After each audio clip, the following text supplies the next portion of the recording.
नमस्कार, smart agriculture में आपका स्वागत है। मैं हूं विवियन फर्नांडिस। इस एपिसोड में हम बात कर रहे हैं पूर्वी भारत में ग्रीन रेवोल्यूशन की। पूर्वी भारत में इस कार्यक्रम का देखरेख का जिम्मा उड़ीसा के कटक का सेंट्रल राइस रिसर्च इंस्टीट्यूट के पास है। ये देश के पूर्वी हिस्से में पानी की कमी नहीं है और यहाँ की पंजाब, हरियाणा और उत्तर प्रदेश के मुकाबले जमीन भी उपजाऊ है। ये इलाका देश की फूड सिक्योरिटी के लिए बेहद अहम है। जून 2015 के अंत में प्रधानमंत्री श्री नरेंद्र मोदी ने झारखंड के हजारीबाग के गोरिया कर्मा गांव में भारतीय कृषि अनुसंधान संस्थान की नींव रखी। पूर्वी राज्यों में निर्धनता और कृषि उपयोगी होने की वजह से ये बेहद उत्तम चुनाव था। आंकड़े बताते हैं कि भारत में गरीबी कम करने के लिए कृषि विकास औद्योगिक विकास से ज्यादा कारगर साबित हुआ है, क्योंकि ज्यादातर लोग कृषि से जुड़े हुए हैं और अनुसंधानों के विस्तार पर खर्च से कृषि विकास को और बढ़ावा मिला है, जो कि ग्रामीण सड़कों और सिंचाई में निवेश से अधिक है। अब समय की मांग है कि देश में दूसरी कृषि क्रांति बिना विलंब होनी चाहिए। एक दूसरी कृषि क्रांति होने की संभावना कहाँ है? मैं जानकारियों के आधार पर कह सकता हूं, अब हिंदुस्तान में दूसरी कृषि क्रांति की संभावना कहीं है तो वह पूर्वी उत्तर प्रदेश, झारखंड, बिहार, उड़ीसा, पश्चिम बंगाल, आसाम, ये भारत के जो पूर्वी इलाके हैं वहीं पर से दूसरी कृषि क्रांति की संभावना। पहले भारतीय कृषि अनुसंधान संस्थान की स्थापना राजेंद्र कृषि विश्वविद्यालय के समीप बिहार के समस्तीपुर जिले के पूसा गांव में हुई थी। 1934 के भूकंप के बाद इसे दिल्ली शिफ्ट कर दिया गया, इसलिए दिल्ली का IARI पूसा इंस्टीट्यूट के नाम से जाना जाता है। 1960 के दशक में पूसा इंस्टीट्यूट में मैक्सिको की गेहूं की बौनी किस्मों को उगाया जाता था। इसके पश्चात किसानों को इन अत्यधिक उपजाऊ किस्मों को विकसित करने के लिए दे दिया जाता था। इसी तरह हरित क्रांति का जन्म हुआ। अगर पूसा में भारतीय कृषि अनुसंधान संस्थान जारी रहता तो हरित क्रांति का जन्म वहां हो सकता था। भारत एक चावल प्रधान देश है। प्रत्येक राज्य इसे उगाता है। 31 मिलियन हेक्टेयर गेहूं की तुलना में 44 मिलियन हेक्टेयर चावल के अंतर्गत आता है। 2013-14 में 96 मिलियन टन गेहूं की तुलना में 106 मिलियन टन चावल का उत्पादन किया गया। लेकिन जो राज्य चावल प्रधान नहीं है, जैसे पंजाब और हरियाणा, जिनके बीच चावल का रकबा 12% है, उन राज्यों ने 33% चावल का योगदान राशन प्रणाली के माध्यम से देश के गरीबों को खिलाने के लिए खरीदा। केंद्रीय चावल अनुसंधान के अनुसार 2025 तक भारत को 130 मिलियन टन चावल की आवश्यकता होगी और पूर्वी राज्य वर्तमान समय की कम पैदावार से निपटने के लिए अतिरिक्त मात्रा में उत्पादन कर सकते हैं। The eastern states can take over. पूर्वी राज्यों को दिए गए समर्थन से नीतिगत ढांचों, बाजार संबंधी मुद्दों को सुलझाया जा सकता है। मेरा ऐसा मानना है कि पूर्वी राज्य न केवल पूरे देश को खाद्यान्न प्रदान कर सकते हैं, बल्कि इसका निर्यात भी कर सकते हैं। Should feed the whole country and also support the export. पूर्वी राज्यों और बेहतर उत्पादकों के बीच पैदावार में एक बड़ा अंतर है। पंजाब, आंध्र प्रदेश और हरियाणा 3 से 4 टन प्रति हेक्टेयर की दर से उत्पादन में आगे हैं। पूर्वी राज्यों में पश्चिम बंगाल राष्ट्रीय औसत से ज्यादा उपज के साथ सबसे ऊपर है। पैडी का पैदावार जरूर बढ़ा है, पर अभी भी जो है काफी स्कोप है कि इसको और हम बढ़ा सकते हैं। पिछले 4-5 साल में हम देखें तो जो मेजर कंट्रीब्यूशन जो है वो हाइब्रिड सीड का है और जो इम्प्रूव्ड वैरायटी डेवलप हो रही है उनका है, और जो गवर्नमेंट जो एफर्ट्स लगा रही है जैसे इनपुट्स वगैरह वो भी जो है बढ़ा है, तो उसके उन सब को लेके प्रोडक्शन रियल में बढ़ा है।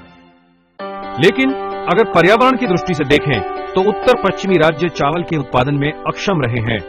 पंजाब ने जहां 1 लाख लीटर पानी के साथ केवल 19 किलो चावल का उत्पादन किया, वहीं पश्चिम बंगाल ने इतनी ही मात्रा का उपयोग करके पंजाब से तकरीबन दुगना 37 किलो चावल का उत्पादन किया। असम ने 33 किलो जबकि उड़ीसा और बिहार ने 22 किलो उत्पादन किया। पंजाब ने मुफ्त बिजली देकर पानी के उपयोग को प्रोत्साहित किया है, जिसकी वजह से भूजल स्तर पर गहरा असर पड़ा है। Punjab is a classic example. Punjab एक उत्कृष्ट उदाहरण है जहां जलासार 33 सेंटीमीटर प्रति वर्ष की दर से गिर रहा है। इसके बावजूद वो चावल के एक कलश के समान बना हुआ है, जबकि वो उसके उपयुक्त नहीं है। चावल को तकरीबन 225 सेंटीमीटर पानी की आवश्यकता होती है, जबकि पंजाब में 60 सेंटीमीटर वर्षा होती है। वे भूजल को खाली करते जा रहे हैं। Rainfall in Punjab is only 60 centimeters. So the rest is groundwater. So they are depleting groundwater. इसी वजह से पिछली सरकार ने पूर्वी भारत में हरित क्रांति नामक कार्यक्रम की शुरुआत की। वित्त मंत्री के रूप में प्रणब मुखर्जी ने इसके लिए सन 2010-11 में 400 करोड़ रुपए का आवंटन किया तथा इतने ही मूल्य का आवंटन इससे अगले वर्ष में भी किया। इसका मुख्य उद्देश्य था जलवायु अनुकूल प्रौद्योगिकी के माध्यम से चावल के उत्पादन और उत्पादकता को बढ़ाना तथा चावल की फसल के बाद दूसरी फसल को तीव्रता से सक्षम करना और बाजार पहुंच में सुधार करना। मुझे सदन को यह बताते हुए बेहद खुशी हो रही है कि bringing green revolution to eastern India कार्यक्रम बेहद सफल रहा है। इससे चावल का उत्पादन और उत्पादकता दोनों में इजाफा हुआ है। साल 2011 में पूर्वी भारत के राज्यों ने धान के अतिरिक्त उत्पादन में 7 मिलियन टन की बढ़ोतरी दर्ज की है। इसलिए मैं इस स्कीम में साल 2011-12 में आवंटित राशि 400 करोड़ रुपए से बढ़ाकर साल 2012-13 में 1000 करोड़ करने का प्रस्ताव रखता हूँ। केंद्रीय सरकार द्वारा प्रस्तावित धनराशि सब्सिडी वाले बीज और उर्वरक, समुदाय खलिहान, शुष्क मंच और नलकूपों के प्रावधान के निर्माणों के साथ किसानों के खेतों पर नई प्रौद्योगिकियों और प्रथाओं के लिए बड़े पैमाने पर प्रदर्शनों के लिए बने थे। लेकिन इस बदलाव को लाने के लिए 7 राज्यों में फैले 1000 करोड़ रुपए का परिव्यय पर्याप्त है। Money is important for the research. अनुसंधान और प्रौद्योगिकियों को किसान को हस्तांतरित करने के लिए पैसा महत्वपूर्ण है, न कि हरित क्रांति लाने के लिए। जानकारी यहाँ मौजूद है, आवश्यक ये है कि ये किसानों तक पहुँचे। किसानों तक जानकारी उपलब्ध कराने के लिए आपको बड़े निवेश की जरूरत नहीं है। आपको ऐसे शिक्षित लोगों की आवश्यकता है जो तकनीकियों को समझ सकें और किसानों तक इसे पहुँचा सकें।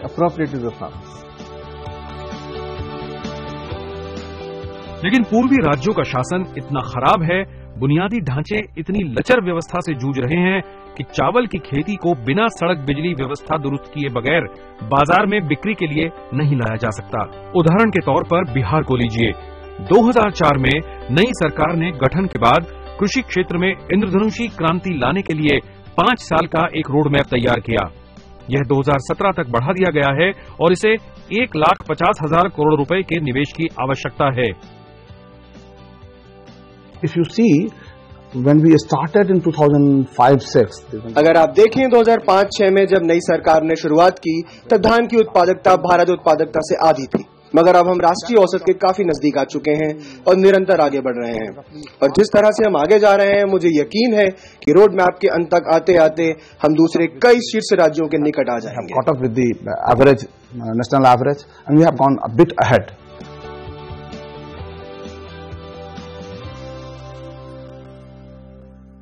अभी लेते हैं एक ब्रेक। क्या देश को राइस पॉलिसी बनाने की जरूरत है, जानेंगे इस छोटे से ब्रेक के बाद।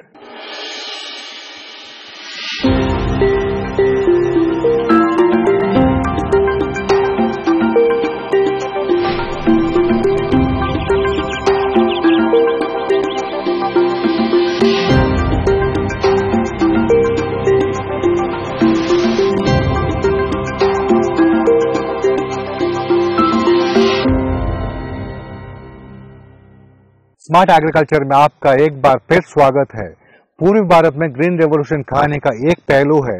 दूसरा पहलू यह है कि क्या वो राज्य जहां बहुत ज्यादा ग्राउंड वाटर निकाले बिना चावल का प्रोडक्शन मुमकिन नहीं है, क्या वहां चावल पैदा करना बंद नहीं कर देना चाहिए? सेंट्रल राइस रिसर्च इंस्टीट्यूट ऐसी एक राइस पॉलिसी चाहता है जिसमें यह तय हो कि किस राज्य को चावल पैदा करना है और किस राज्य में इसकी खेती बंद कर देनी चाहिए।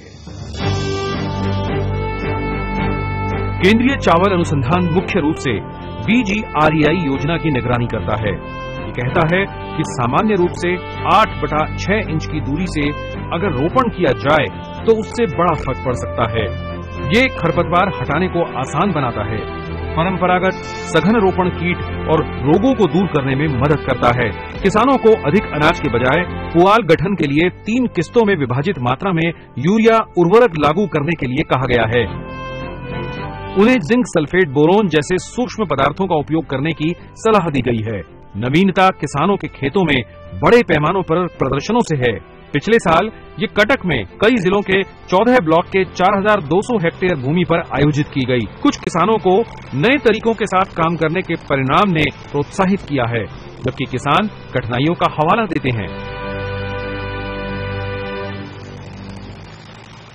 केनाल के ऊपर हम निर्भर करते हैं, तो पानी आ जाने से हम करेंगे।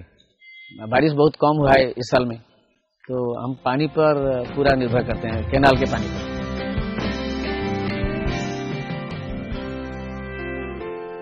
थोड़ा प्रॉब्लम ऐसा होता है जो टाइम पर जो खाद और फर्टिलाइजर वगैरह जो भी बीज वगैरह सही टाइम पर नहीं पहुंच पाता है।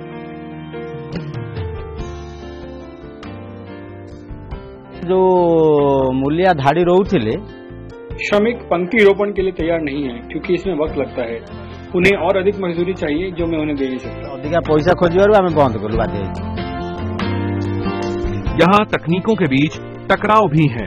उदाहरण के लिए कटक के एक ब्लॉक में पंक्ति रोपण को प्रदर्शित किया गया है, जबकि दूसरी जगह पर किसानों को मेडागास्कर से ली गई चावल गहनता की पद्धति को अपनाने के लिए प्रोत्साहित किया जा रहा है, जहां 8 से 10 दिन पुरानी पौध 25/25 सेंटीमीटर ग्रिड में अकेली लगाई गई है।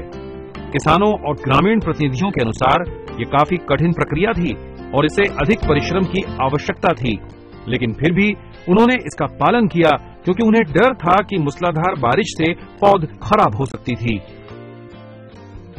खरीफ सीजन में SRI या चावल गहनता की प्रणाली अभ्यास करने के लिए मुश्किल है। हमें 10/10 इंच के ग्रिड में संयंत्र के लिए पौध करना पड़ता है। भारी वर्षा से नाजुक पौधों को नुकसान पहुंचता है।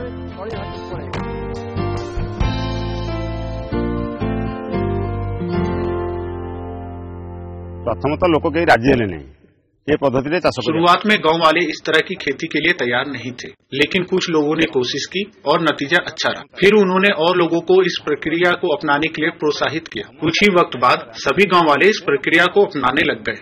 बुझेले अवशिष्ट किसी लोग बुझला 3-4 वर्ष है प्रकार धाड़ी रुआ चलता।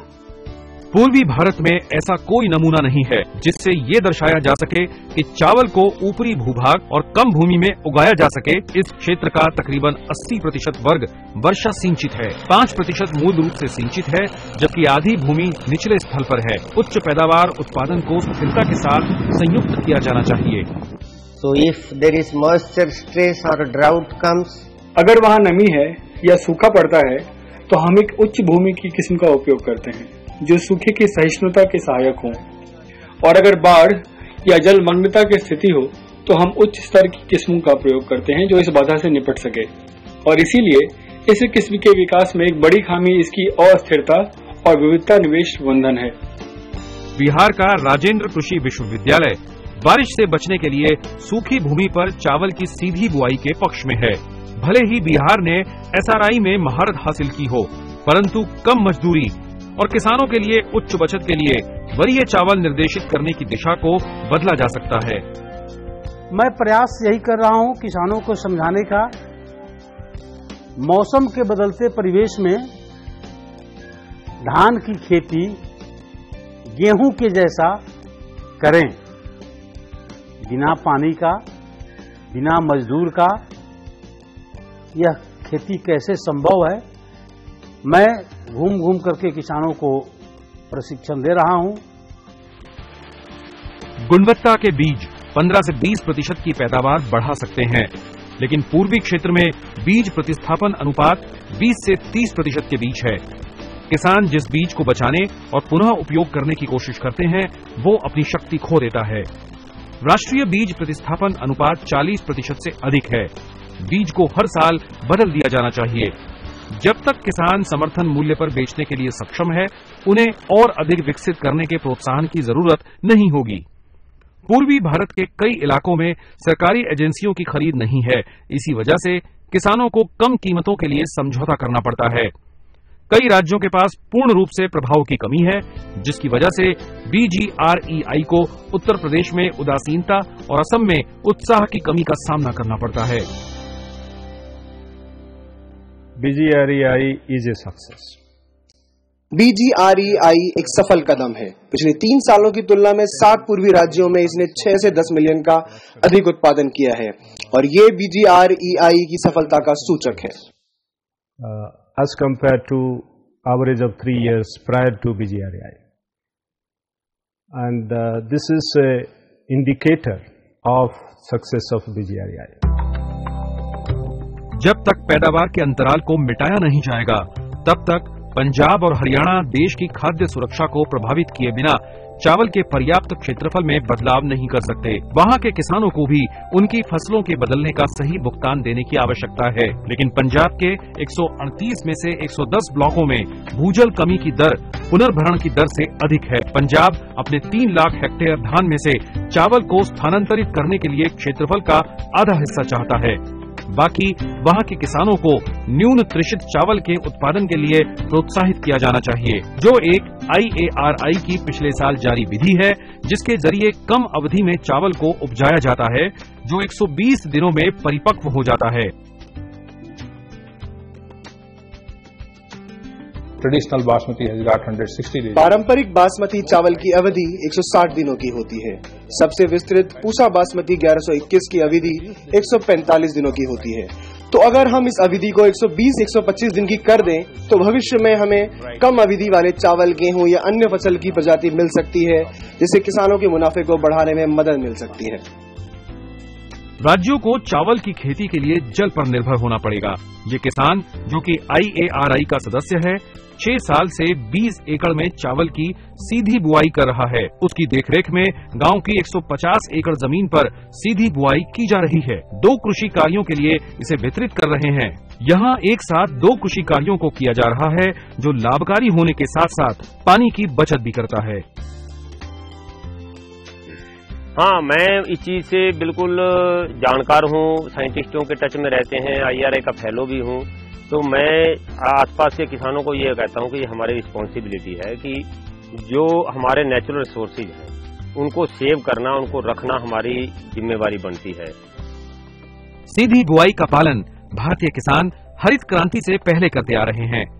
बाढ़ से तबाह हुई फसल के मातम को कम करने के लिए बाढ़ग्रस्त धान के खेतों में रोपाई की जाती रही है, लेकिन मशीनों एवं कीटनाशक पदार्थों के विकास से प्रगतिशील राज्यों में काफी फायदा हुआ है, जिससे अब सतह को ऊपर से खोदकर बुआई की जा सकती है। Some of the fragile ecosystem in the country, particularly the states of say, अगर आप छत्तीसगढ़, मध्य प्रदेश, झारखंड जैसे नाजुक पारिस्थितिक प्रणालियों वाले राज्यों को देखें, तो इन राज्यों में 5 लाख हेक्टेयर वर्ग ऊपरी भूभाग के अंतर्गत आता है, जिसमें चावल की सीधी बुआई की प्रक्रिया को अपनाया है। इसी प्रक्रिया को दूसरे राज्यों में भी अपनाया जा सकता है, जहां चावल को प्रतिरोपित फसल के रूप में उपजाया जाता है। इस साल पंजाब ने चावल की सीधी बुआई को अपना मुख्य अभियान बनाया है और उनका लक्ष्य है कि वो चावल की बुआई का क्षेत्रफल 4 लाख हेक्टेयर तक बढ़ा सके। चावल एक बहुमुखी फसल है, लेकिन अधिक पानी की खपत के कारण ये नकारात्मक रूप से पर्यवेक्षण में आ गया है। चावल की वो किस्में जो अनियमित मौसम का मुकाबला कर सकती हैं और किफायती हैं, पूर्वी राज्यों में समृद्धि लाने के साथ साथ पर्यावरण संबंधी चिंताओं को भी दूर कर सकती हैं। स्मार्ट एग्रीकल्चर के इस एपिसोड में बस इतना ही। अगले एपिसोड में हम लेकर आएंगे कुछ और मुद्दा। तब तक के लिए नमस्कार।